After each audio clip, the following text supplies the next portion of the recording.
হাওড়া স্টেশনের ফুড প্লাজায় আগুন। সকাল 6:10 নাগাদ ফুড প্লাজার ভিতরে প্রথমে ধোঁয়া দেখতে পাওয়া যায়। আতঙ্কে বেরিয়ে আসেন ফুড প্লাজায় থাকা যাত্রীরা। অন্য যাত্রীদেরও সরিয়ে দেওয়া হয়। আগুন নেভানোর কাজে প্রাথমিকভাবে হাত লাগান ফুড প্লাজার কর্মীরা। পরে ঘটনাস্থলে পৌঁছে দমকলের 5টি ইঞ্জিন আগুন নিয়ন্ত্রণে আনে। এলাকা ঘিরে রাখে আরপিএফ এবং জিআরপির কর্মীরা। সংবাদ মাধ্যমকেও ঢুকতে দেওয়া হয়নি। কি কারণে আগুন লাগলো তা অবশ্য জানা যায়নি। তবে ঘটনার জেরে ট্রেন চলাচলে কোনো প্রভাব পড়েনি।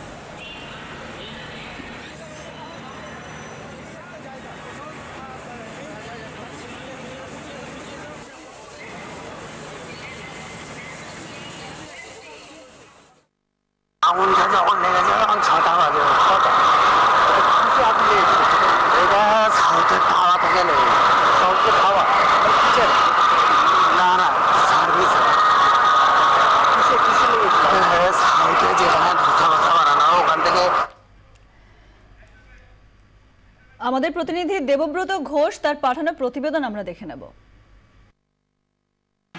সকাল তখন প্রায় 6টা।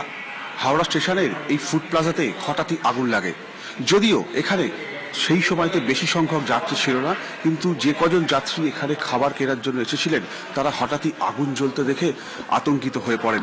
হুড়োহুড়ি পড়ে যায় হাওড়া স্টেশন চত্বরে। ফুড প্লাজা সূত্রে যেটুকু জানা যাচ্ছে যে এখানকার দক্ষিণ ভারতীয় খাবার যেখানে তৈরি হয় সেখান থেকেই আগুন লাগে। দমকলের 5টি ইঞ্জিন খুব দ্রুত ঘটনাস্থলে চলে আসে। যদিও তার আগে ফুড প্লাজার কর্মীরা এখানকার যে অগ্নি নির্বাপন ব্যবস্থা রয়েছে তা দিয়ে আগুন নেভানোর কাজে হাত লাগান। প্রায় 1 ঘন্টার চেষ্টায় আগুন নিয়ন্ত্রণে আসে। এরপরে আরপিএফ এবং জিআরপি আধিকারিকরা তারাও ঘটনাস্থলে আসেন।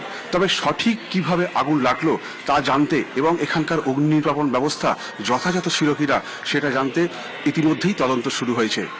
24 ঘন্টার জন্য মিন্টু বসাকের সঙ্গে দেবব্রত ঘোষ, হাওড়া।